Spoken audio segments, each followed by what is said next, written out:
Well, hello and welcome to the Google Digital Garage for the session Safety First, Protect Yourself Online. We're going to go ahead and jump straight into the housekeeping tips before we do the introductions, just to make sure you can hear us and see us. So, on that note, if you're having any troubles hearing us or seeing us today, please go ahead and refresh your browser. It normally irons out any potential problems. Now, this specific session is part of a broader offering from the Google Digital Garage. So, I hugely encourage you to click in the link in the description below to find the website and get a plethora of information on the website, more online courses and more live sessions, very, very similar to this one. Now, in terms of interaction and you getting involved with the chat, myself and Annie, what I'll be jumping into very shortly in introduction, we love interaction. We love comments, we love queries, we love any type of interaction, and we will wait for you to jump into that chat. Make sure you do sign in. It's very easy to do. Once you're signed in, you'll be able to fire over those questions to myself and Annie, and we look forward to those comments and queries throughout the course of today's session. And I just like to remind everyone that's joined, there's no such thing as a silly question. Today is all about ideating ideas and coming up with ways on how you can be more safe online. Next up, as mentioned, this specific course is part of a broader offering from the Google Digital Garage. So do click on the link in the description below, but also we will be pausing throughout today's session for any questions that you may have. Next up, if you'd like to have the closed captions, in other words, the subtitles for today's session to follow along just a little bit more effectively, all you'll need to do, if you need to hover over the video, I'd like you to find the gear cog. Once you find the gear cog, I'd like you to find the closed captions or the subtitles option, and you'll be able to follow along just a little bit more effectively with those subtitles and those closed captions.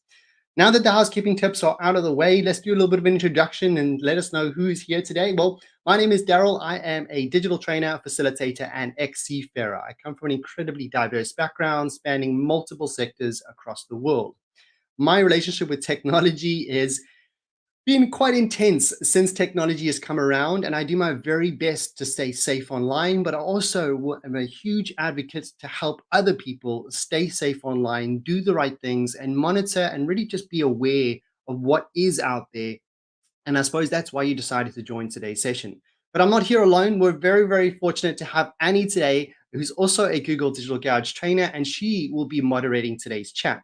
If you are viewing us through a desktop or a laptop, you'll be identifying Anna just on the far right-hand side, and she'll have a little blue spanner next to her name. If you are viewing us through a mobile device, there's a very good chance that the chat will be just below us. Regardless of where that chat is, please go ahead and jump into that chat and say hello to Annie and myself, because without you, these sessions essentially will not come to life. We want to make sure we make this information relevant to you, and we want to support and help you in the best possible way to be more safe online. With that being said, well, we're going to introduce our partner, which is Which. So Google's deep understanding of technology plus Which's expertise and focus on making things easy for consumers to understand made these two organizations natural partners to create and deliver this course. As a large independent consumer organization in the UK, Which has a long history of providing help to and advice on issues that matter the most to people. Today, we'll educate you about the web safety so you can feel confident about going online while staying safe and secure. Highly, highly recommend that after today's session, you jump into Which. It's a fantastic website that is completely non-biased and give you a couple of options depending on which type of technology you're looking to use. Maybe looking to get an antivirus, which we'll be talking about towards the end of today's session, which will be able to help you do that comparison and find which software is going to be beneficial to you, along with many other products and services to enable you to just get the most and understand what these products have to offer without the flashy buy now, buy here now, discount here. It is just the facts and is completely non-biased. So I'd highly recommend that you jump into Which, and Annie has so kindly popped the link into the chat. Well, what are we going to be covering over the next 60 minutes? Well, now it's down to 56 minutes, which number one, we're going to jump into ways to be safer online. Next up, we're going to look at how we can identify common threats online, which is a threat to all of us, but it doesn't have to be a major threat if we can understand what these threats are and start mitigating certain situations that will allow us to be a lot more safe and a lot more in control in your data and your activity online. Last but not least, we're then going to jump into gain control if you have been scammed. Now, I really, really hope that none of you that have joined today or that'll be watching the recording have been scammed. If you have, we're going to look at ways on how we can overcome this. And please, if you have, I've been scammed. I at first didn't want to admit it because it makes you feel somewhat of a, I suppose, a failure of some sort, or you feel embarrassed. Please don't feel embarrassed. These individuals that have malicious intent are looking to scam people like us, but we need to speak out. And I'm going to be talking more about that very shortly, because if you have been scammed, I want you to express that and talk to us about it, because this is a safe space. And that's one thing I really have to mention before we jump in is you've all entered a completely non-judgmental environment. This is a safe psychological space where you can ask myself and Annie questions, queries, talk to us about if you have been scammed, talk to us about any situations where you don't really like, but please get involved as much as possible. With that, we are super interested to know if you are currently joining, where are you joining in from? Pop into the chat, let us know your name, let us know your favorite emoji, and let us know where you're tuning in from, maybe what city, what country, but we really want to make sure this specific session is relevant to you. So get involved as much as possible. And on that note, why are we asking you where you're logging in from? Well, simple digital tools have the power to unite individuals, creating an inclusive and accessible environment and fostering support networks. Even when we don't have physical time together and maybe we can't see and touch each other, we still have the ability to connect and create this inclusive environment that will make it productive. So please don't be shy, pop it into the chat. We'd love to hear from you. If not, sit back, take down some notes. I've already lost my pen and paper, or here it is right over here. Grab your pen and paper and start taking down some notes and start thinking about how you can stay more safe online. While you're doing that, while you're popping it into the chat, I kind of want to jump into a couple of statistics. Now, the first one is that 132 billion pounds were stolen by hackers last year. As I'm going through these very, very, I would say, sad statistics, if you have you ever been scammed? If you have, pop it into the chat and let us know, how was it? What happened? Was there something that happened quite recently? Was it over an email? Was it over a phone call? Were you online and didn't feel safe? Again, completely safe space. Pop it into the chat. Myself and Annie would love to know. Next up, 18 million COVID-19 scam emails were blocked by Google every day. Now, I'm slightly biased. I'm always going to mention Google and I'm googly for Google, but there's many different email platforms that you may be using will have this type of functionalities. These major tech companies are working extremely hard to basically not let you receive any of these emails. And if you did receive emails, how do we then just jump it straight into the junk email? And I'll talk more about that very, very shortly. Last but not least, how are these malicious individuals trying to take advantage of us and our families by kind of jumping into an area where we spend a lot of our time? For example, Netflix and Disney. Now, I'm not sure if you like Netflix and Disney or like to binge watch a series or spend time with your family. I think many of us do. And what they have actually done is they've gone a little bit too far, in my opinion, and they've started to make over 700 fake websites. And those websites are designed to take your information and use it with malicious intent. It's incredibly sad that these people have to drop to this level to do it, but these are things that are happening on a daily basis. But what I do really want to raise your attention to is that Google and many other major tech companies are doing their very best to overcome this and control this in the best way possible. However, they can only do so much. We as individuals need to be on sessions like this with myself and Annie to learn more about what is out there. How do we learn about our privacy? How do we learn how to control our devices? How do we learn how to control our information on the internet, essentially? So a couple of bold statistics. I haven't seen any hellos of yet. So if you are there, please go ahead and say hello. Myself and Annie, we really just want to help you in the best possible way.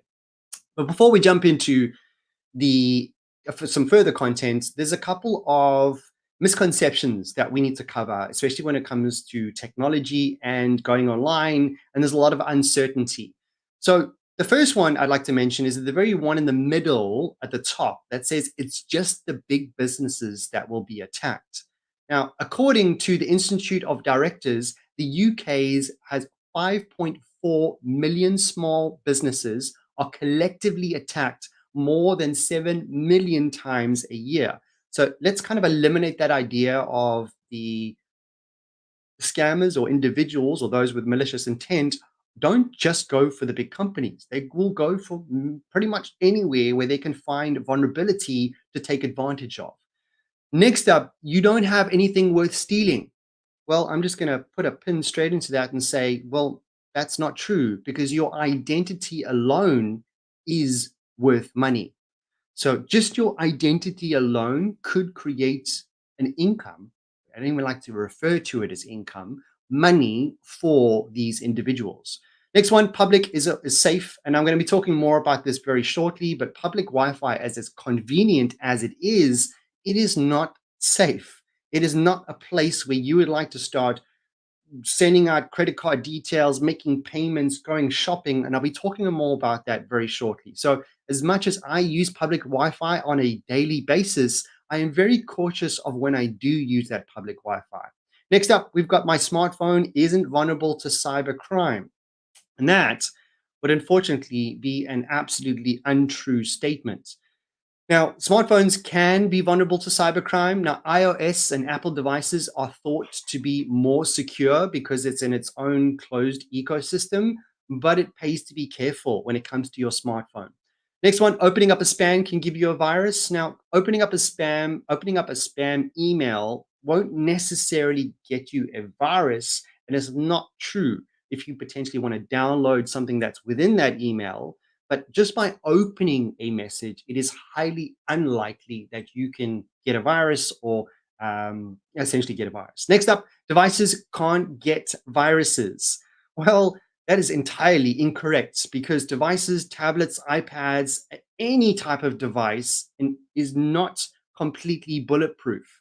Any type of device is vulnerable to a virus. Now, as mentioned at the very beginning, major tech companies like Google and many others are doing their very hardest working on this to make it a safe space for you to go online. However, as much as the major tech companies are working hard to keep you safe, the hackers and the scammers are working also quite hard to come up with new ideas to really just take advantage of vulnerabilities in software or individuals. So, a couple of misconceptions. Hopefully, we've overcome these because it is not true that there's nothing worth stealing. It's not true that they only attack the businesses, they'll attack anyone that's vulnerable. So, hopefully we've cleared these up. We've got a hello. Oh, perfect. So why are subtitles are going after speeches? So Mahim, the subtitles are actually live at this very moment in time. So the subtitles may be slightly delayed. However, hopefully that's going to help you from an accessibility point of view. We are live and the subtitles will take a few seconds to follow. So hopefully they'll still be helpful to you. Now, that is the first part of today's session. I'm going to go ahead and pause to see if there's any questions. Now, we haven't covered too much at the very beginning of the session. The session was more about understanding the misconceptions, understanding that there is a lot of scams, a lot of people trying to hack devices, and a lot of malicious intention in the world, in the digital world. But now what we want to do is jump into ways on how to stay safer online. If you have any questions, I will be repeating this numerous times throughout today's session. Please pop it into the chat. Myself and Annie are here to help you and we'll do our very best to answer any questions that you may have.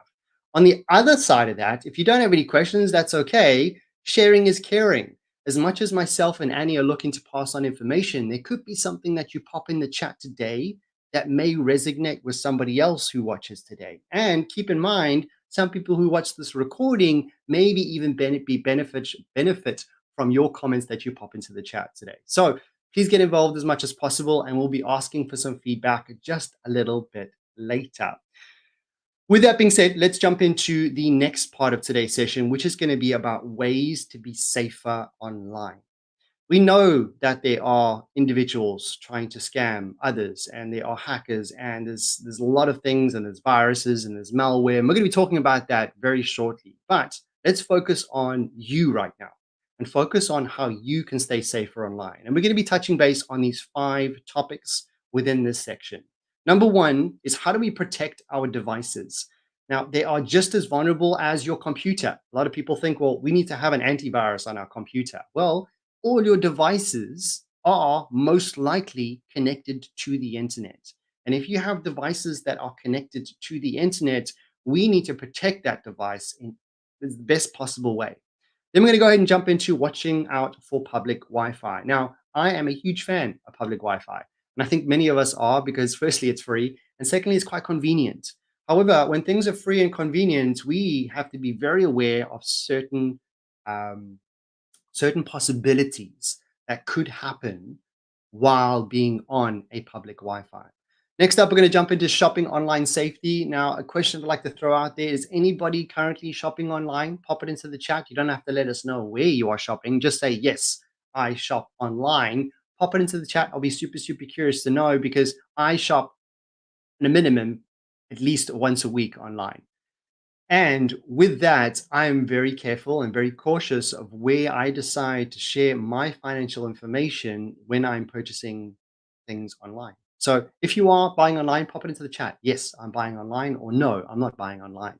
Next up, maintain your security settings. Now, security settings are quite a big topic to touch base on, because we have multiple devices. We've got computers, we've got laptops. All these devices and applications within these devices will have different settings, privacy settings. So we'll be touching base on the main focuses of those settings. But I hugely encourage you, after today's session, is to take what we've told you today and go look at your devices, look at those settings, and look at how you can take control of your data and control your privacy.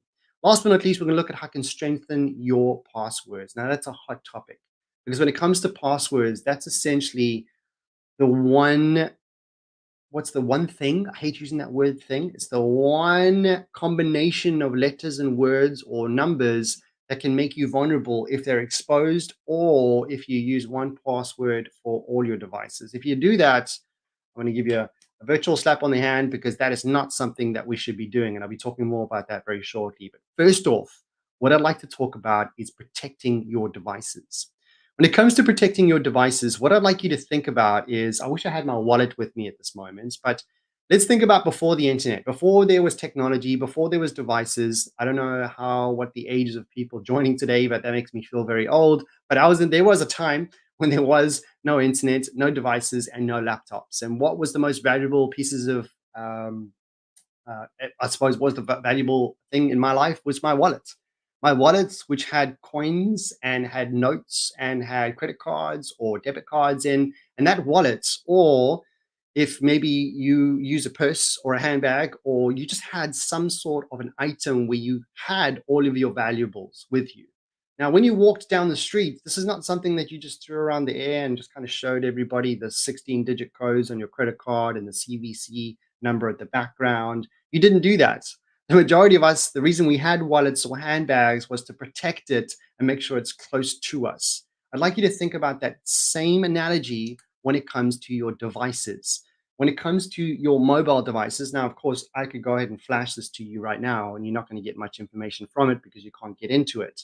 However, when you refer to your devices, you need to protect it as if it was your wallet or if it was your handbag.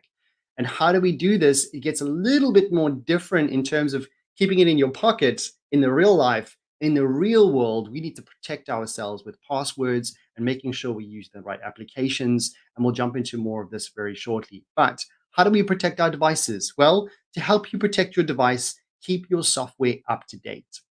For anybody that gets incredibly annoyed that, like, every week or every day there's like an app upload, you need to what's the word? Update your application, or you need to update your software. And sometimes it can be quite an inconvenience, like, well, I don't have the space right now, or I just had an update like yesterday. The reason that they are doing this is coming back to the main point, what I said at the very, very beginning. Now, it's not always the case, but these major tech companies are doing their best to upgrade their applications, their devices. And once they've made that upgrade, they will then push that out to those devices which you will then get a notification on your phone to say, update your phone. Please update your phone. Those updates, and a lot of those updates, will be updates for security. And those updates for security come from learning about what scammers are doing, what hackers are doing, and what malicious individuals are doing to create viruses. They will find a way to overcome this. And when they do, they will upgrade their software and then they will push it out to your device to make sure you're safe. So hopefully you understand the reasons or why it is important to keep your devices up to date. Then use a screen lock.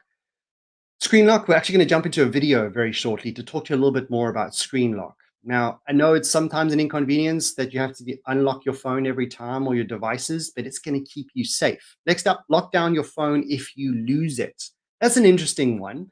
Did you know, just look on the far right-hand side, there is a little, what's the we call it? A phone with a quick snapshot of how you can find your device. And when you find your device, let's say, for example, you lost it or maybe got stolen, you actually have the ability, depending on your ecosystem, if you're using iPhone or Apple's ecosystem or using Google's ecosystem, they will allow you through software to locate that device, but then also to lock that device down, which will basically protect your phone and your devices. So these are 3 great ways to protect your device.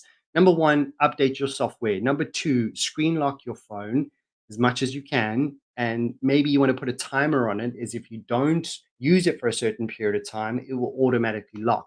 Hopefully just like your laptops, your desktop, or your devices. Last but not least, you have the ability to remotely lock your device from another device that you've signed into.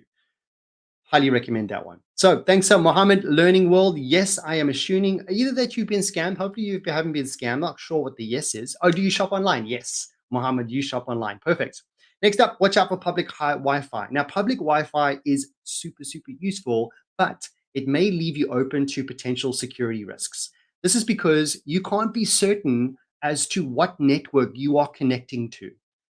Let's say, for example, I decide to go to gym straight after today's session. I know my gym has public Wi-Fi.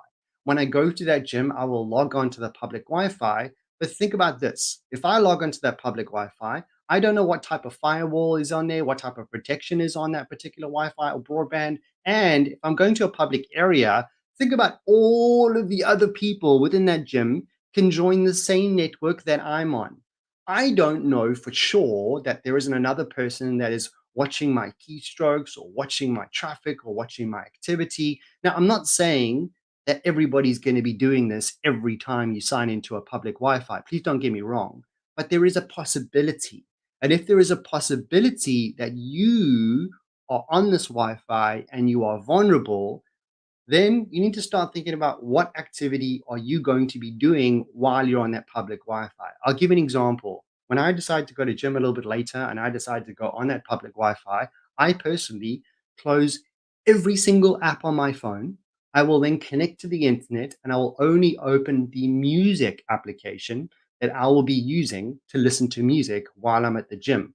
What I will not do is, in the middle of my gym session, jump onto Amazon or jump onto Alibaba or jump onto any e-commerce platform and make a payment. Why? Because while I'm connected to the internet on that public Wi-Fi, I do not want to send financial information that could be vulnerable to everyone else.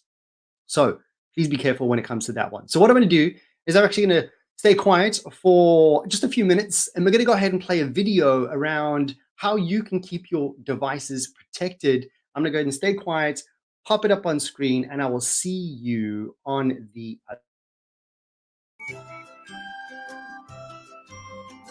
Very often, we access our email services or social network accounts on the go.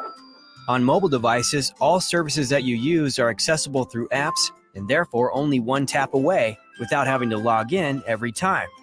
That's why it is important to learn how to keep these devices protected. Locking your device helps you in case you leave it behind or if you're worried about someone else scrolling through your phone. Most mobile devices offer options to create a PIN or a pattern. If you prefer a PIN, it's a good idea not to use consecutive series such as 1, 2, 3, 4, or personal information such as your birthday or address. The same principle applies to patterns. Try not to use patterns that are easy to guess, like geometric figures. Some devices also give you the option to hide your pattern when you draw it so that it becomes invisible. It's good to be cautious about the apps, games, and videos and attachments you download because they could harm your devices and put your personal information at risk. Beware of anything that claims that your phone is infected or asks for your password or personal information. You could accidentally download unwanted or potentially harmful applications or give someone you don't trust access to your account. To prevent this, a good rule of thumb is to always download apps from reputable sources, like the official App Store on your phone. It's also important to read the reviews and comments from other users and look for potential safety problems with the app. This can help you decide if it's secure to download the content. Once in a while, you might also receive notifications to download system updates on your mobile. It's important to keep all your devices up to date since new versions can help fix security problems identified in previous versions. Finally, always remember to be extra careful whenever you go online using a network you do not know or trust, such as when using free Wi-Fi at a local cafe, because it could be easily intercepted.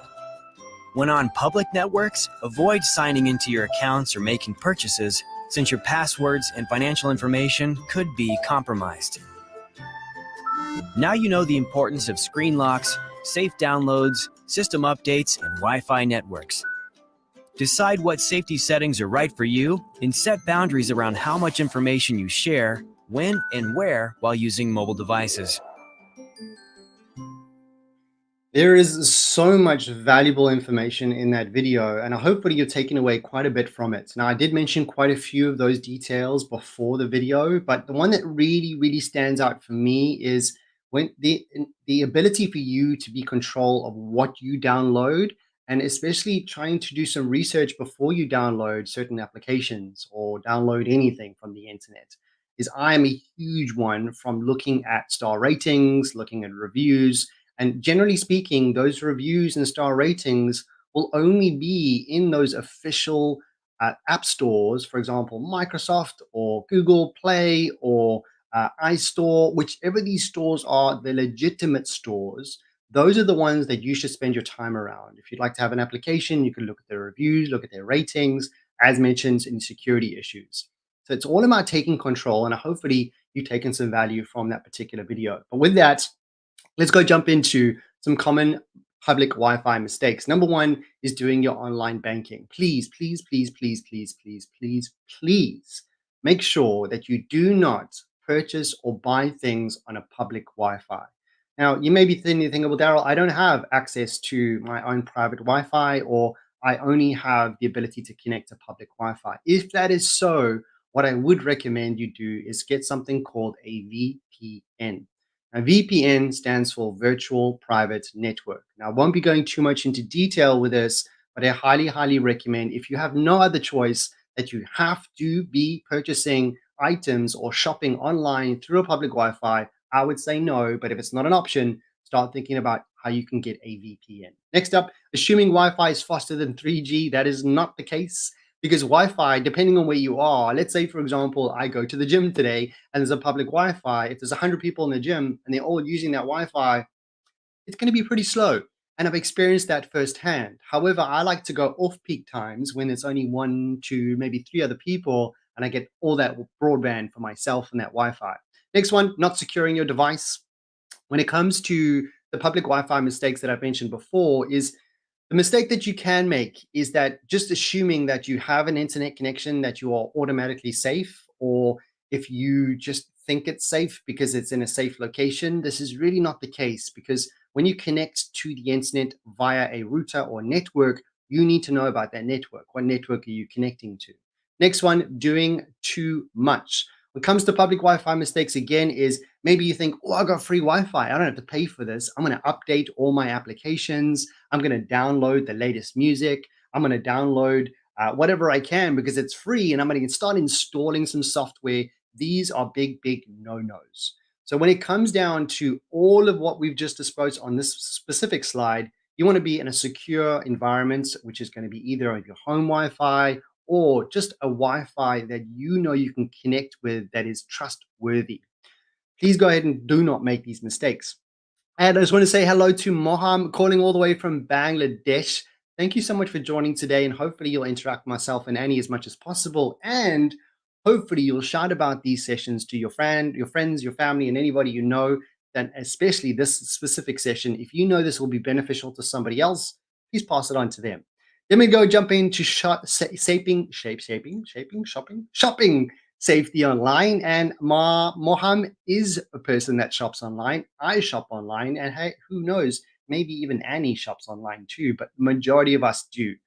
Buying things online is quick, easy, and gives you access to a very large amount of products which my bank account doesn't like very much. However, we have the ability to purchase so many different things and get it very, very quickly because it's on the internet and we can just go to so many different shops in a matter of seconds. However, online shoppings are something that we need to think about when we are shopping online. What are we doing? Well, again, if we had to go back 20, 25, 30, 30 years before there was internet, we walked into a shop. We had control of our wallet and our handbag. We took our card or our money out and we placed it in front of the person that is going to be accepting this in order for us to take this item away.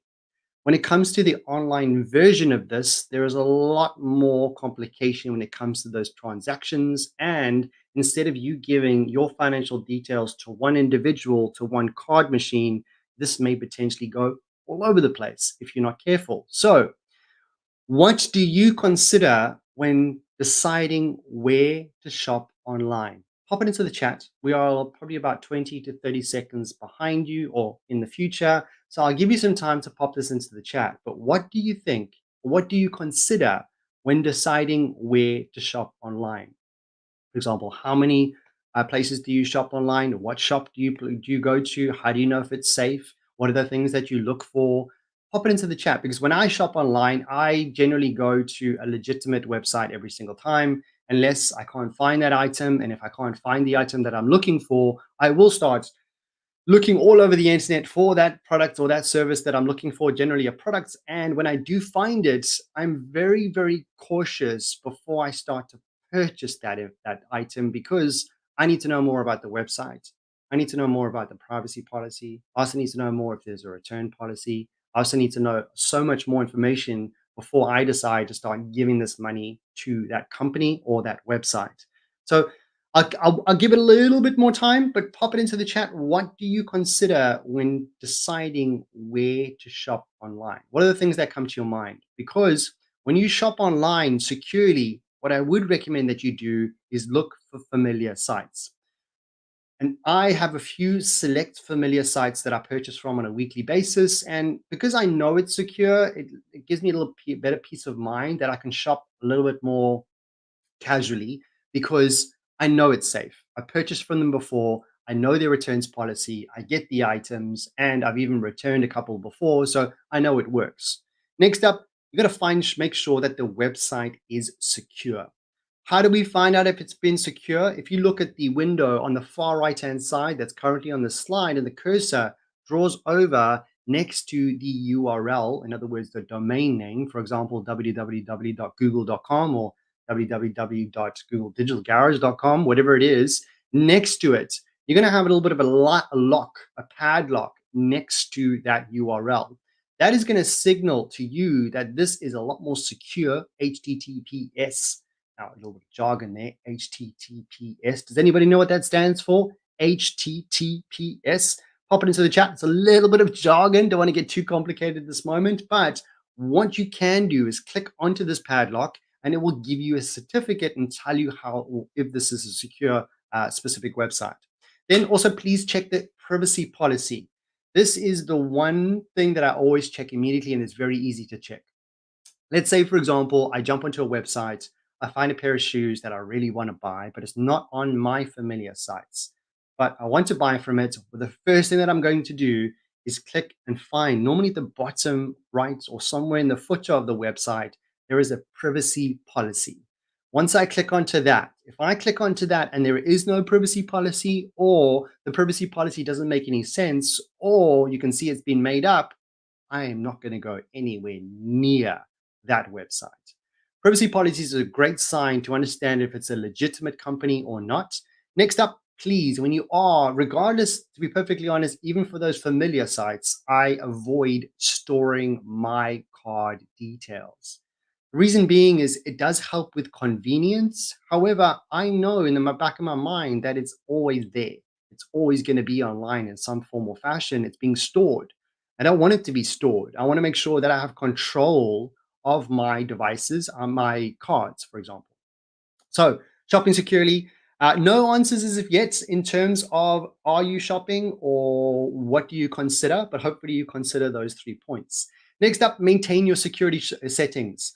We are familiar with passwords, but how strong is your password? How many of us, I've done this before, I no longer do it, but how many of you watching today use one password for all of your profile logins and all your devices?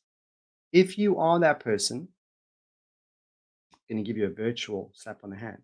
Please do not do that. Please. That is like giving a gift to spammers and hackers and all those people with malicious intent. Please do not do that. We want to make sure, as difficult it doesn't matter what age you are, and with all the different profiles you have, it is a massive inconvenience to have an individual password for every single profile.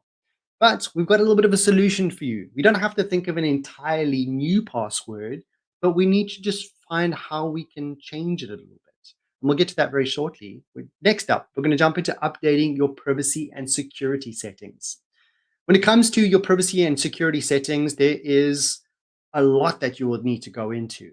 However, what I would recommend, if you're watching this right now, think about the first thing that comes to your mind, the device that you're currently used to watch this, please go ahead and check your settings. Whether it may be your Google account, Google account is very, very, very good at helping you stay up to date and check your security as often as possible. And they prompt you to do this. And hopefully, if they do prompt you to do this, you accept it and start doing it. On the other hand, you're going to have a couple of social media accounts, I'm assuming. We're currently on social media at the moment, so maybe even your YouTube account has its own privacy settings. Maybe you're on Facebook, maybe you're on Instagram, maybe you're on Twitter, maybe you're on Snapchat, maybe on whatever platform you are. Go into that application, then go ahead and find the privacy and security settings. Now, there will be a lot of common denominators with all of these devices. However, I want you to go ahead and check out what is available. You'll be amazed at what you have control of and the things that you can start to control moving forward and have more control of your data and your privacy. So whether it's your Google account, whether it's your social media account, whether it's your laptop, whether it's your Microsoft account, no matter what account you have, they will all have the privacy settings or the security settings. You don't have to be a master at this, but what you'll notice is that as you start to go through them, there will be common denominators which will help you understand this a little bit moving forward. Next up, be cautious with apps. Please be cautious with apps. Now, there's lots of great creative people coming up with new ideas, developing new apps, and this is really just pushing our world forward and in a very positive way. But there are other people who are trying to do the exact opposite by creating applications that will make you vulnerable or your devices vulnerable so they can take advantage of you. Now, as it mentioned at the video, that is a very, very jam-packed video with lots of information. They've mentioned that you should always download an app from an official app store. Now, it doesn't matter what app store you have, depending if it's Apple or if it's Google, whatever app store, even Microsoft on your device, please use those. There's many reasons on why you should. Firstly, they are going to be trustworthy and they go through quite a stringent process in order for that application to even be on that store. Even with that in place, you will also get the ability to look at the insight of what other people think of those reviews by checking the 5 ratings, checking the reviews, and it's going to give you a more information to give you a calculated decision if you'd like to download that app or not. please don't go onto the random internet, onto a random website and click download an app. It's just not the way forward. It's legitimate. It will be in the App Store. Next up, strengthen your password. This is my favorite part of this session itself, purely because I can say with confidence that if I had to speak to a handful of my friends and family, they will all say the same thing. I can't remember passwords, Daryl. I can't actually be bothered. So I create one password and I change a few things here and there, but most of the time it's the same password across the board. Hopefully, you understand how wrong that is and how vulnerable that may make you. Let's say, for example, I decide to go to a coffee shop today and I watch somebody input their password on their keyboard, which is right in front of me, and I can see it. And if they use the same password everywhere else, I could basically log into pretty much all their devices if I know their email or if I know their password. So we need to be very, very careful. And we need to make sure that you set a password that's individual to every single platform that you use. So a couple of considerations would to be use strong key passwords. Maybe you think, of Daryl, what is a strong password? Don't worry, we're going to get to that very shortly. Next up, we could use something called password software. Now, that is something I am a huge fan of. And if you struggle to remember passwords, but you remember one, well, password software might be one for you. And I'll get into that very shortly. Next up, we're going to jump into two-step verification, which in my mind, in today's world, is an absolute must. A two-step verification gives me peace of mind and gives me absolute control as to who's signing into my profiles, who's signing into my devices, and I can completely understand that because they have to do something in order for them to sign into a device. Talk more about that very shortly. But first up, passwords. How are you going to make a good password? Well, think of the easiest way to do this is what you want to do is you want to think about three random words. So it could be cat, it could be stranger, it could be blue. I want you to think about three words. What I don't want you to do is think of three short words like cat, aim, and dog, because that's just very easy. Think about one short one like cat or dog or whichever it is. Then a little bit of a longer word, and then maybe a little bit of a mid-long word. Is that even a word? No. So think of three words. Whatever first three, actually, what I want you to do right now is write them down on a piece of paper. The first three random words that come to your mind, it doesn't matter what they are, write them down. Write down those three words, and then what you're going to do is all you're going to do is readjust and shift those three words between your passwords. Let's say, for example, for your Google account, I'm going to have the cat stranger blue 14 and the pound sign. Then maybe for my, let's say, for example, social media accounts, I'm going to be using dog stranger green. So you start to see that you're going to get some variations of these words. Now, they are going to change their password entirely, but it's going to allow you to hopefully memorize it just a little bit better than before. Now, this is a great exercise to do, and I would recommend that you just think of those three words and adapt them accordingly between your devices. If this is like, well, Daryl, this is all good, well, in theory, but let's say, for example, you set a password, cat stranger blue, 14 pound sign. How do you know and how do you remember which account that's for? And in 4 months' time, am I going to remember that? Probably not. Maybe, I don't know. Whatever it's going to be, please change all of your passwords and do not make one password for all of your devices. That is a big no-no. But if you are struggling with reminding yourself, remembering, then I would highly recommend you something called password software. Now, hopefully, and you won't mind, there is a software called LastPass. LastPass, and of course, there's one for Google, but LastPass and Google Smart Lock are two great password softwares. Essentially, you'll be able to keep track of multiple passwords. And in order to do so, you'll just generally need to know one password, one central password, which is pretty much going to solve most of your problems because I think originally many of us maybe wanted to use one password for all. Now, instead, you're going to be using one central password to gain access to this password manager. Once you gain access to this password manager will have all your other passwords saved for you. Very, very useful in many, many circumstances. So choose a password software that is beneficial to you. And the one I'm going to recommend, of course, I'm googly for Google. We're going to jump into the Google Password Manager. In order for you to use the Google Password Manager, you're going to have to use the browser, the Chrome browser, of course, Google's Chrome browser. And then all you want to do is you want to sync it to your Chrome. All you're going to do is you're going to go to a website, you're going to sign up to an account, and you're going to tap on the password text box. Once you do that, if you're in Google Chrome will prompt and say, would you like me to suggest a password? I'll be like, yes, please do so. And it's going to be something on the lines of IE7 dash exclamation mark slash dot, and a very complex, very difficult password to hack. Then it's going to save it to that password manager. And once it does that for all the other different accounts that you have, then sometimes you don't even have to sign in, because this Chrome browser will remember those passwords for you to go into those accounts later. Now remember, all of these passwords are all kept secure by that one central password. That one central password should not be password. It should be a very complex password that you're going to remember. Go ahead. You don't understand your question. My question was, I asked a few questions. So maybe I'll ask a few more questions leading up. But thank you for getting involved. And I'll definitely ask more questions in the future. Next up is going to be two-step verification. Now, when you enable two-step verification, also known as the two-factor authentication. That's a bit of a big word for me today, coming towards the end of the month. It's an extra layer of security for your account. Let's say, for example, you want to sign in to your Google account on an entirely new device.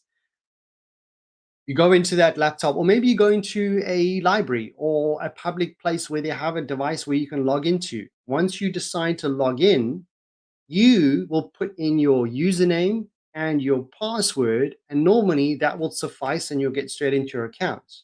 However, with a two-step verification that you will set up, if you go to your account and you put in your email address and your password and you click enter, when you click enter, a two-step verification menu will pop up and will send a code to a secure device that you have set up. Let's say, for example, your Google Pixel 6 or your mobile phone. Your mobile phone, it will send a code to that device. Only once you have that code, you will then be able to access your device. Now, hopefully you're starting to understand how important this is for somebody who just tried to hack into your device. Imagine I went to a coffee shop, I kind of peeked my eye over and I looked at what they were typing. I saw their email, I saw their password. Okay, cool. Now I have their email. Now I have their password. I'm going to go jump onto my device and I'm going to try log into their details, log into their account. When I do, I'm going to hit that wall of a two-step verification. An email or a code is going to be sent to that person that I'm trying to hack, saying, here's the code. That person is going to be like, well, I'm not trying to sign in. If I do not have that 6-digit code, I will not be able to log into that device. Hopefully, I've explained that in the best possible way. If you have not got two-step verification set up on your devices, I highly recommend that you do, especially if it is an option. To be perfectly honest, most platforms and softwares will allow you to do this. Highly recommend two-step verification. Now, in terms of antivirus, now, as mentioned at the beginning, we are in partnership with Which. Which is a great website that's going to help suggest, and from a non-biased perspective, which software, which products are going to be beneficial to you.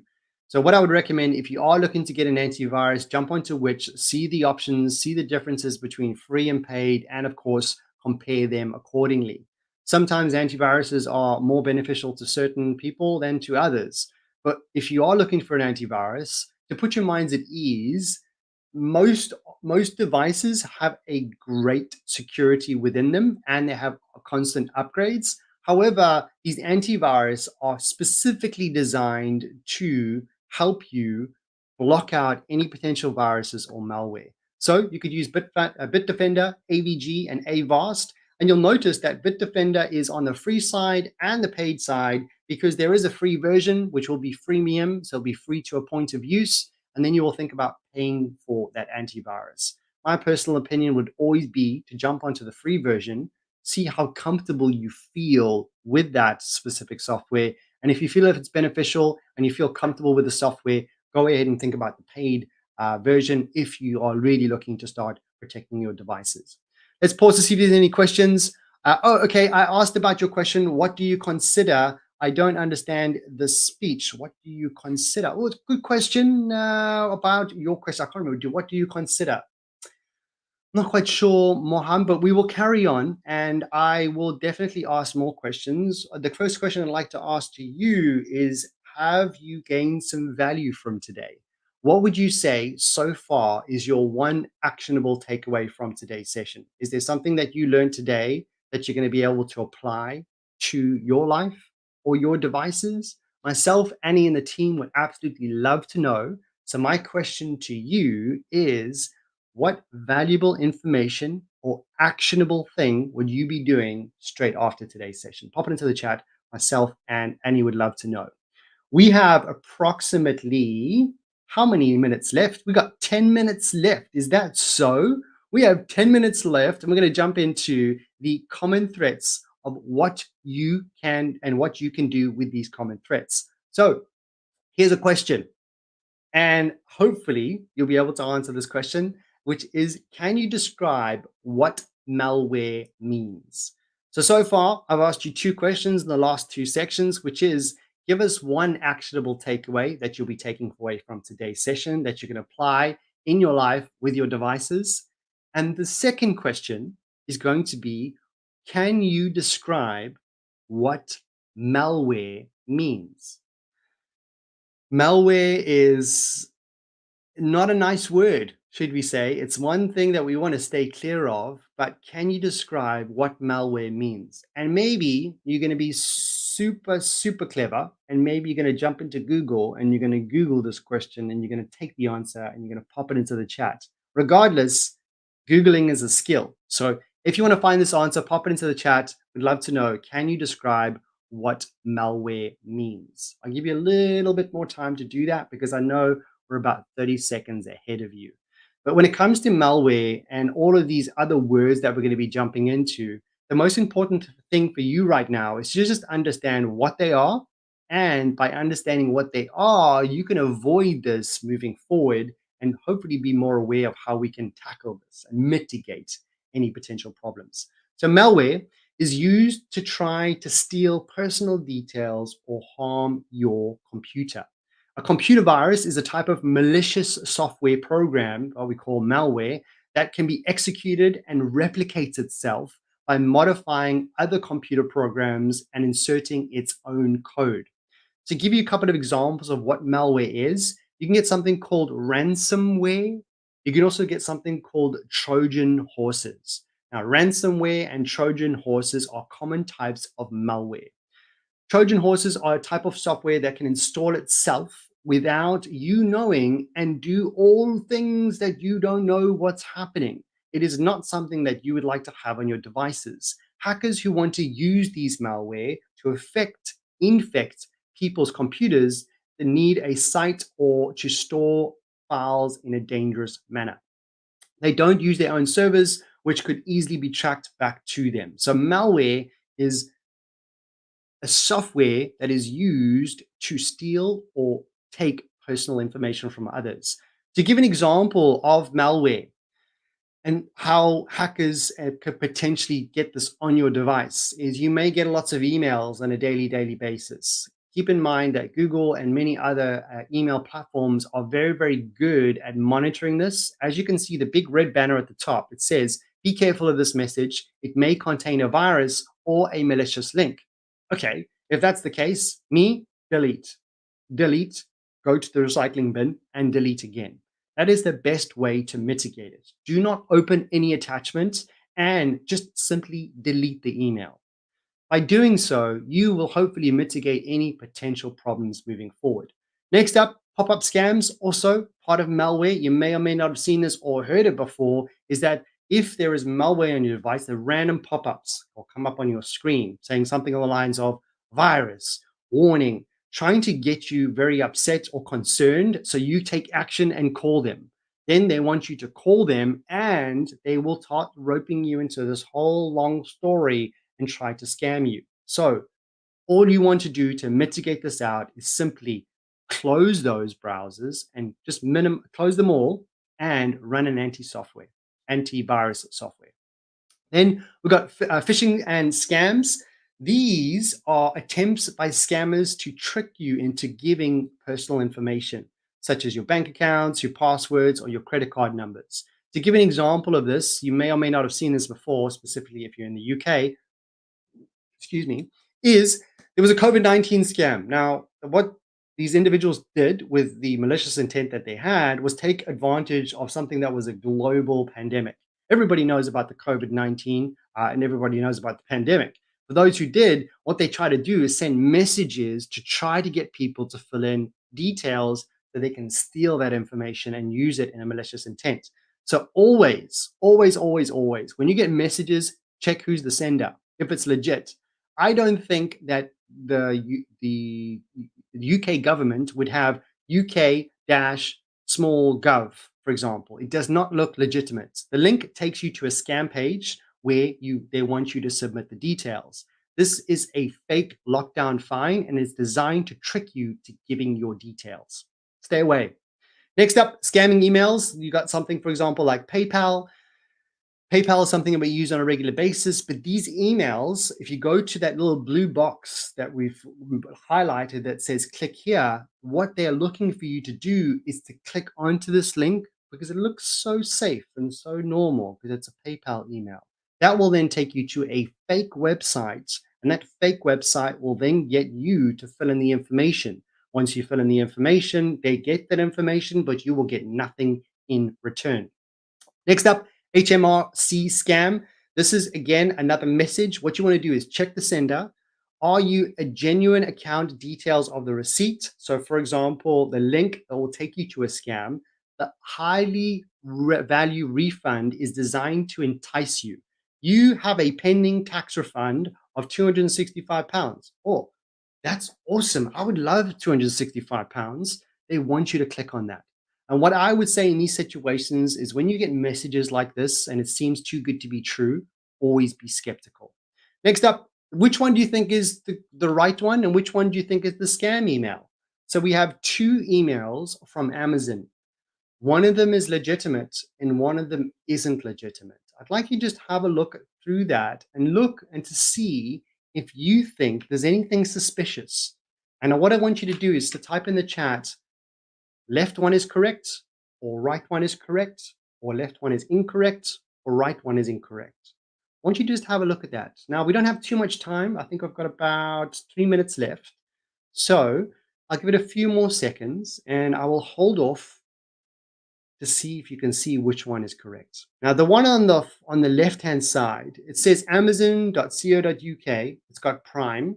The one on the right says amazon.co.uk. It doesn't have Prime.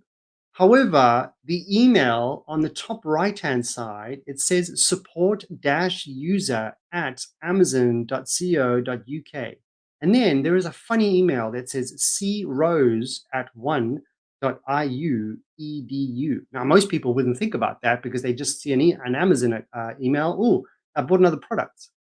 You can see there's a big difference from the one on the left-hand side that simply says it's from amazon.co.uk. Now, I'm going to go ahead and pop it up into the chat onto the actual screen. Now, the one on the left-hand side is the legitimate. The one on the right is the incorrect one. And you can start to see that they're getting very good at what they do. But by you coming to this session, you can start learning about what you can start to pick out on to avoid this. Now, next one is the invoice scam. Again, similarly, what we want to do is check the email address. The email address was IDU, EDU, something like that. I'm not even quite sure whose email that is. That immediately starts to put a red flag for me saying, I don't want to go anywhere near this email. In order for this to happen, what they're looking to do is for you to click on a button to take them to a secure redirect to get them to hoax you to fill in their Amazon password, because if they have your Amazon password, they can start buying products online. Last one is messaging apps. You may not have seen this before, but you got messaging scams where they'll start to send you a link. Always be cautious of when people start to send you messages randomly that says, click here. or here's a link, buy here. Don't click on it. If you really are interested in this, go to the legitimate website and start taking your control by you entering the URL, you going to the domain name, you looking for that secure lock next to that padlock. Now, can you spot when you've been phished? There is a quiz that Annie is going to be popping into the chat, which is a phishing quiz with google.com. It's a great quiz to do just to get your knowledge back up. Last but not least, we're going to jump into social media scams. Now, social media scams is all about how individuals will impersonate family and friends to request money transfers. Or you may get an advert that says an iPhone is for free. Zero. It doesn't cost you a thing. It's very tempting to click onto that. But again, when it's too good to be true, always be skeptical. There should be some red flags. The one on the right-hand side, sometimes people can create a profile by stealing a photo, making a profile, and making it look like that individual. Now, this is sometimes difficult to overcome, but you always need to be cautious when you're online, especially when you're on these devices, and especially if you're on your public Wi-Fi. Okay, I'm out of time. I want to see if there's any more questions. I have not seen any questions. Thank you so much for Annie. Thank you so much for Moham for staying in touch with us throughout the whole session. Next up, how to gain control if you've been scammed. A couple of things. I am at risk if you have low risk. If you receive lots of scam emails, maybe you just want to refine that, unsubscribe, and try to refine that as much as possible, but you're at a pretty low risk. If you do decide to open up an email and click onto that email and then click onto an attachment and download that attachment, you go from low to medium to high. So hopefully you've taken the knowledge of what we've spoken about today, understanding those emails and being cautious with those. If you've been scammed, disconnect from the internet, run an antivirus. Hopefully you learned which one from which. Change your password if it's compromised and have passwords individuals for each devices, and then contact your bank. And which most people don't do is they get so embarrassed like I was, or they felt so down after they've been scammed, they just want to forget about it. Please, we need to talk about it. And in order for us to put some force behind this, if you've been scammed, please reach out to actionfraudpolice.uk, or you can go ahead and call their number. If you're from an international from Bangladesh, please go ahead and see if there is something similar for your country. And it's very important that we report this so we can stop these hackers and these individuals with malicious intent. Remember to check out Which is a great place to find a completely non-biased opinion on softwares and devices. And that's just going to give you a better peace of mind to jump into. Last but not least, you got some COVID security tips, which are slowly but surely starting to wear away, because we're starting to lean away from COVID. But please go ahead and jump into that link will be popped into the chat. I'd like to say a big thank you. I'm already 2 minutes over, so my apologies. Thank you for sticking with us. What are your next steps? There are many more Digital Garage sessions. Click on the link in the description below. We'd love you to see in many more. I'd like to say a big thank you to Moham and Annie for today's session and joining. Hopefully you gained some value from it. And Moham, please pop into the chat. What is your one actionable takeaway? And if you could, leave us some feedback. That would be phenomenal. But without further ado, look after yourself, look after each other, and I'll hope to see you in many more Google Digital Garage sessions in the future.